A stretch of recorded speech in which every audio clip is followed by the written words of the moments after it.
Hi, welcome to Cycl'n Vancouver. My name is Steve. I'm a 56-year-old guy, 6'5", around 250 pounds, who enjoys hockey, UFC, lots of baked goods, and cycling around Vancouver.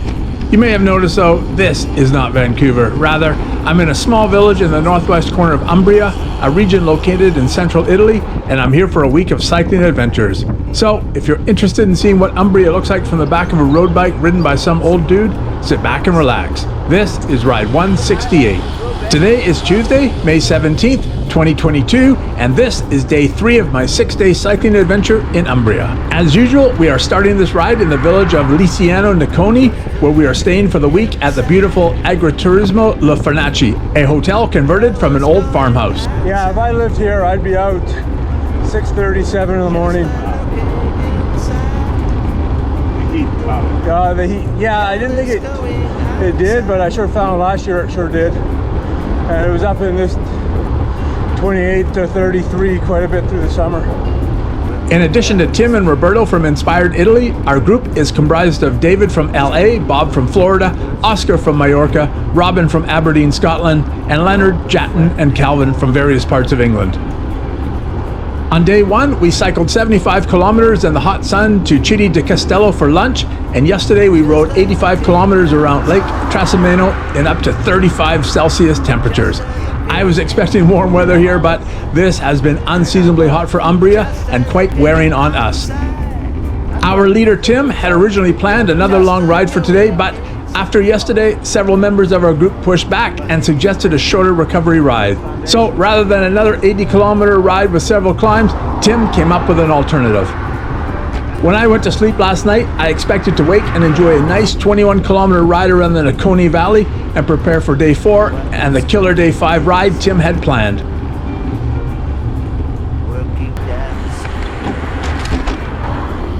Remember to stand up on that one. I have only known Tim a couple of days, but I think he could make a good Bond villain. He has a bit of a sadistic streak, a charming demeanor and disarming smile, an affinity for small, white, fluffy animals, an ambition for global domination, as well as a requisite accent every Bond villain needs. So I really wasn't surprised to learn over breakfast this morning that, thanks to some lobbying by David, Tim had changed the route and added in a nice long climb. That doesn't sound like recovery riding to me, but after skipping out on yesterday's brutal climb up to lunch, I didn't think I was in a position to object to this revised route. Rather, I went and got my kit on and just prepared to hurt. I wanted a nice relaxing ride and instead got a 36-kilometer ride through the hills.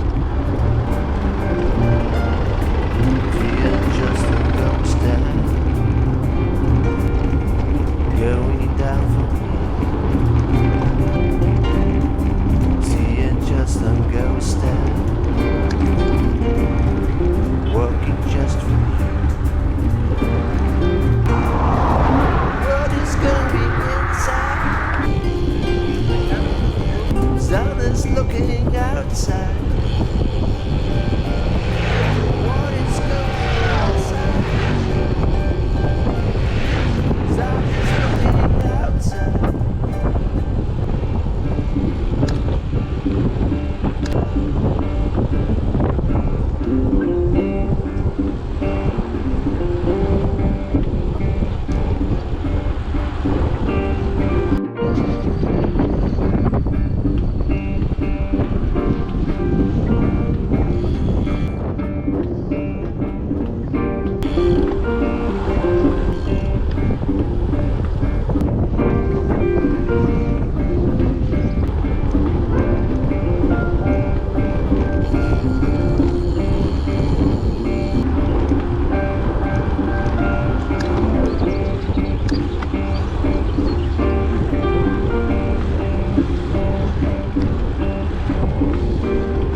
I got dropped by the group at the start of the climb.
Okay.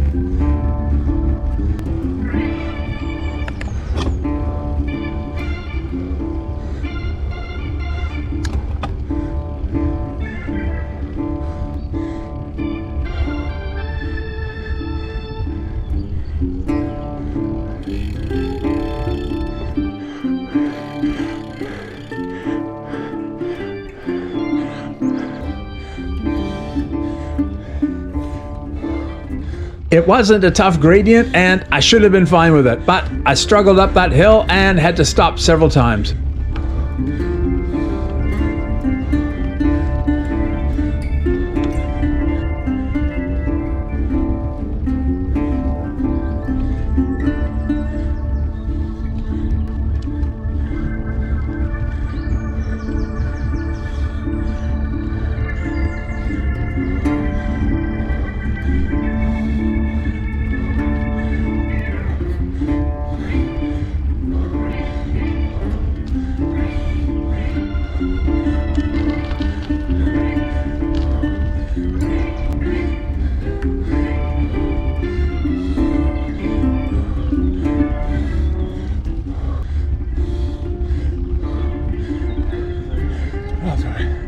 Roberto offered to push me up, but I declined. I was going to get to the top on my own.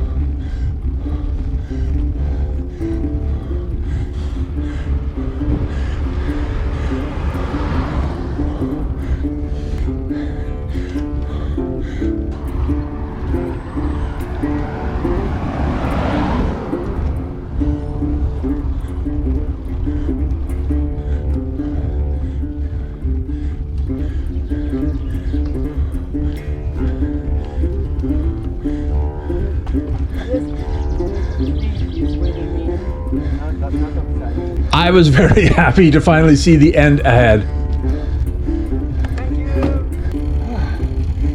All right, where's my trophy? Some of those corners were tough, weren't they?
I saw that dog up ahead, got my speed up just in case. That was a wise move. I didn't expect to run into Cujo, and I sure wanted past him quickly.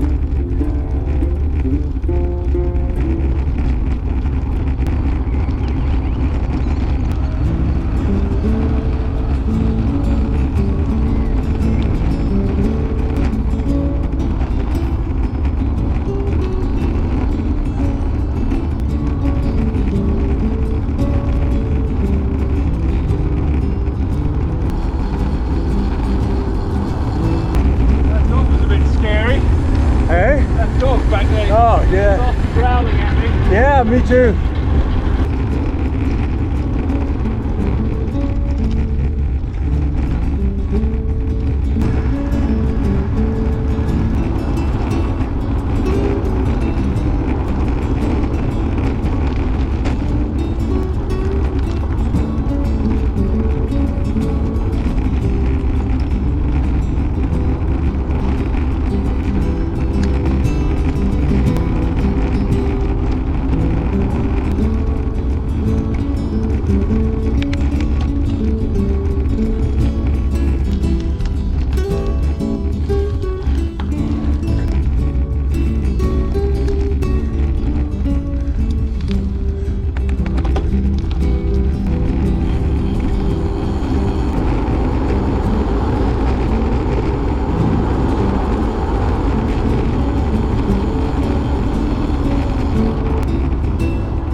We're back together now and heading towards home.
I titled this ride, You Can't Always Get What You Want, and that's obviously based on the Rolling Stones song of the same name.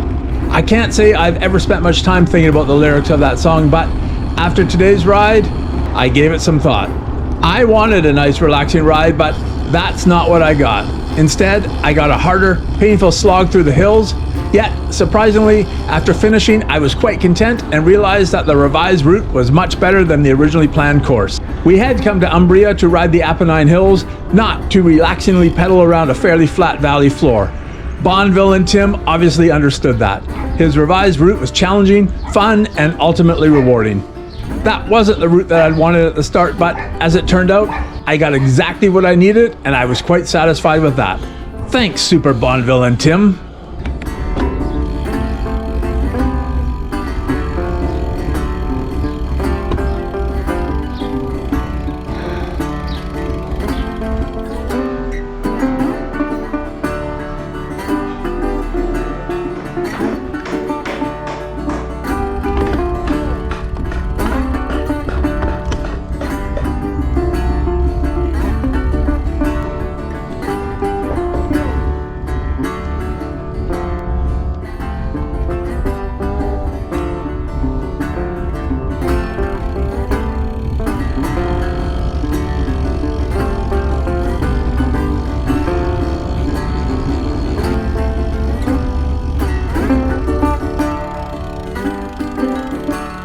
They went over to the office.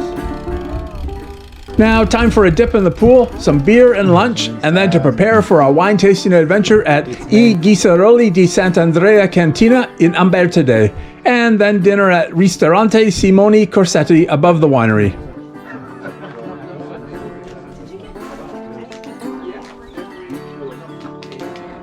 So we have two wine lines, as I mentioned before.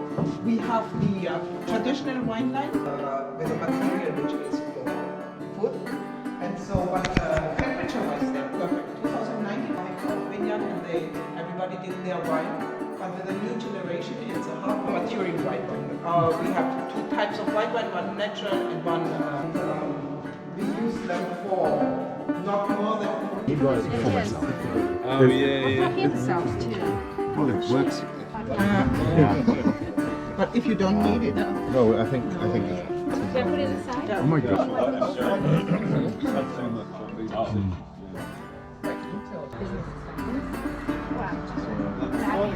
But you have, yeah, how about the reason? Like, as long as it's not a complete, I can't do that expense here because then it sounds like. But if I go. Nutritionist. If I know that people are walking down the street, I'm going to get shot, and that person. Definitely non-confrontation. And open and see how rare it is. Okay, you'll send it to me. He was kicking off about how China was going to join Ukraine, join Russia. That was excellent. Our table sampled 6 bottles of wine during the tasting and 2 bottles of the excellent full-bodied TU wine over dinner. Somehow, I have to ride tomorrow.